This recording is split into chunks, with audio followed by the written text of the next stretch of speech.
Subscribe करें और देखें एक दिल दहला देने वाली हॉरर स्टोरी। बिना घबराए बेल आइकॉन प्रेस करना ना भूलें।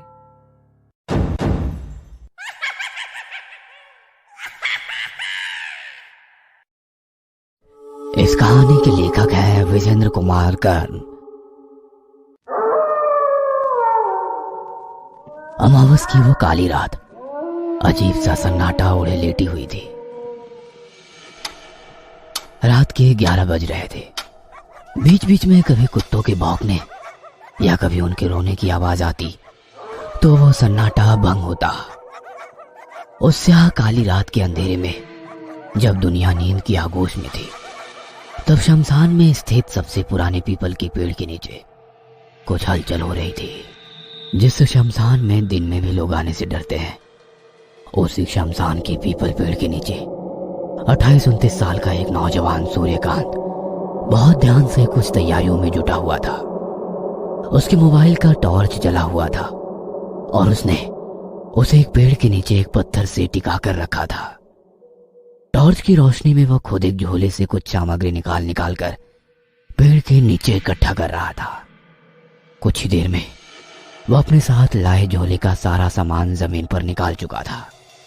शराब की बोतल, तेज गंध वाला इत्र, काला कपड़ा, धुएं, दीप, आटा, कोयला, तेल, 2 नींबू जिसे लाल रंग में रंग दिया गया था, एक काला मुर्गा, माचिस और एक लोहे की छुरी।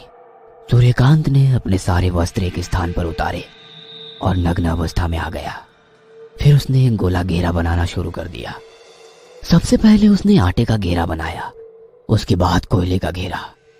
तीनों घेरे तैयार होने के बाद वो उस घेरे के अंदर पालथी मारकर बैठ गया। कुत्तों के रोने की आवाज अब बंद हो गई थी।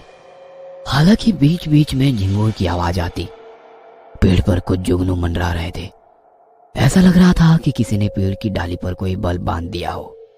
लेकिन सूर्यकांत इन सब बातों से बेखबर पूरी तल्लीनता से वो कर रहा था जिसके लिए वो यहाँ आया था। सूर्यकांत बहुत सावधानी से अपने साथ लाए इत्रों को चारों दिशाओं में छिड़क रहा था। फिर बचे इन इत्रों को उसने अपने बदन पर मल लिया। उस समय थोड़ी हवा चलने लगी थी, इसलिए दीपक जलाने में उसे दिक्कत हो रही थी। लेकिन 3-4 बार की असफल कोशिश के बाद उसने माचिस से पहले दीपक को जलाया, फिर धूप को। उसका धुआं तुरंत ही वहां फैलने लगा। फिर उसने लोहे की चाकू को ध्यान से देखा। मन ही मन कुछ बुदबुदाया। कुछ पलों के बाद पंखों की फड़फड़ाहट की आवाज ने सन्नाटे को फिर से भंग किया और फिर से वहां छा गई वही खामोशी। वो भी अब बिल्कुल शांत हो गया था। उसकी आंखें बंद थी और वो साधना में लीन हो गया था।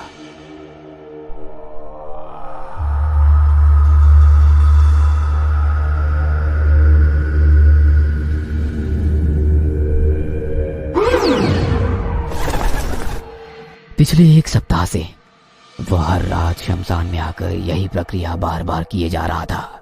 हर रात सभी सामग्रियों के साथ वो शमशान में आता और आधी रात से साधना शुरू कर देता।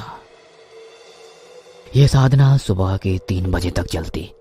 फिर वह वापस अपने घर लौट जाता। लेकिन आज जब उसने अपनी साधना समाप्त की तो उसके दिमाग में एक ही चीज चल रही थी। कुछ नहीं हो रहा, कोई फायदा नहीं इन सब का, सब गलत है। 1 सप्ताह हो गए लेकिन अब तक कोई अनुभव नहीं हुआ मुझे। मैं कल से साधना के लिए नहीं आऊंगा।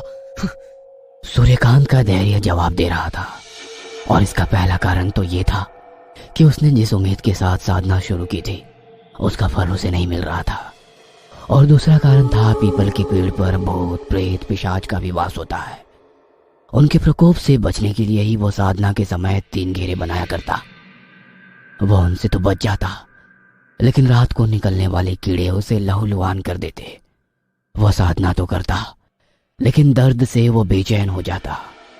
हर दिन उसका पूरा शरीर रक्त से भर जाता। उन कीड़ों के काटने के कारण उसके पूरे शरीर पर लाल लाल निशान उभर गए थे। जितनी उम्मीदों से सूर्यकांत ने साधना शुरू की थी, उन सारी उम्मीदों पर पानी फिर गया था, क्योंकि 1 सप्ताह बाद भी उसके हाथ खाली थे। उसके हाथ की रेखाएं अब भी उससे नाराज थी। अगले रोज वह साधना के लिए शमशान नहीं गया, लेकिन उसका नहीं जाना उस पर एक बड़ी मुसीबत बनकर टूटा। आधी रात को उसे लगा कि उसे किसी ने हवा में उठाकर नीचे फेंक दिया है। जब उसने इधर उधर देखा तो उसे कोई नजर नहीं आया। उस रात उसके साथ 3 बार ऐसा ही घटा। उसे समझ नहीं आ रहा था कि ये उसके साथ क्या हो रहा है। रात को डरते डरते वो किसी तरह सोया। सुबह जब उसकी नींद खुली तो उसके मुंह से भयानक चीख निकल गई। उसके शरीर पर एक भी कपड़े नहीं है। उसका पूरा शरीर फेसिंग वाले नुकीले दांतों से बंधा हुआ है, जिसके कारण उसके पूरे शरीर से खून निकल रहा है। साथ ही उसके घाव पर मक्खियां भिनभिना रही है। वह एक तरफ से मक्खियों को भगाता है तो मक्खियां दूसरी तरफ जाकर बैठ जाती। उसके शरीर से निकला खून धीरे धीरे जमीन पर इकट्ठा हो रहा था। उसके घाव पर मंडराने वाली मक्खियों ने अब अपना स्थान बदल लिया था और अब वो जमीन पर जमा खून पर भिनभिना रही थी। यह देखकर सूर्यकांत जोर से चीखता है, लेकिन ये क्या? चीख के बाद उसकी नजर अपने शरीर पर जाती है तो वह देखता है कि वो तो बिल्कुल ठीक है।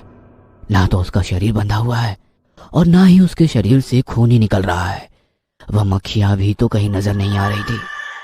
अगली रात भी उसके साथ वही हुआ, लेकिन इस रात का अनुभव पिछली रात से भी भयानक था।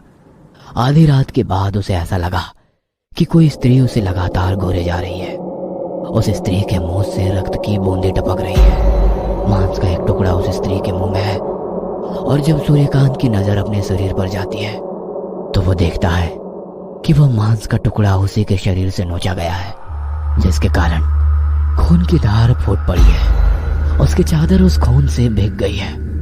दर्द और दहशत में आकर जब वो जोर से चिल्लाता है तो आसपास की सारी चीजें उसे फिर से सामान्य दिखाई देने लगती है। लगातार घट रही ये घटनाएं उसे पागल बना रही थी। एक दिन जब वो उदास सा कमरे में बैठा अपने पंखे को गौर से देख रहा था, तभी उसे कुछ याद आता है। सूर्यकांत को अपनी गलती का एहसास होता है। उस रात वह फिर से शमशान में साधना के लिए चला जाता है। 2 दिन तक उसके साथ कुछ नहीं घटता, लेकिन तीसरे दिन से उसे ऐसा लगता था कि जब वो मंत्र जाप कर रहा होता है तो कोई औरतें बातें कर रही हैं, लेकिन वो क्या बातें करती उसकी समझ में ये नहीं आता।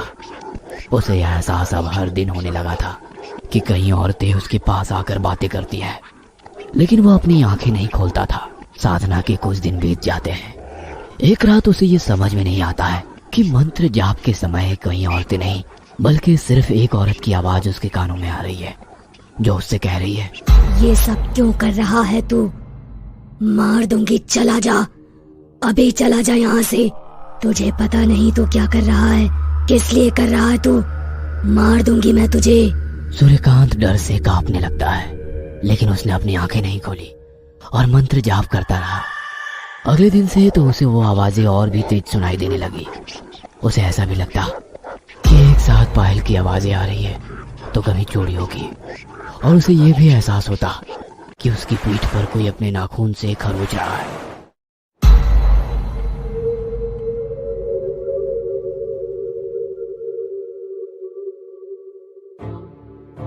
कुछ महीने बाद अपने बड़े से बंगले में बैठा सूर्यकांत शून्य में ताके जा रहा था। उसके हाथ में सिगरेट थी। बीच बीच में वो उसका एक एक कश लगाता, फिर वो कहीं खो जाता। सब कुछ तो पा लिया है मैंने, यही चाहिए था ना मुझे, लेकिन फिर भी ये अशांति कैसी है मेरे मन में? क्यों ऐसा लगता है कि जेबें भरी है लेकिन अब भी मैं बिल्कुल खाली हूँ? कुछ वैसा ही जैसे खालीपन कुछ महीने पहले था।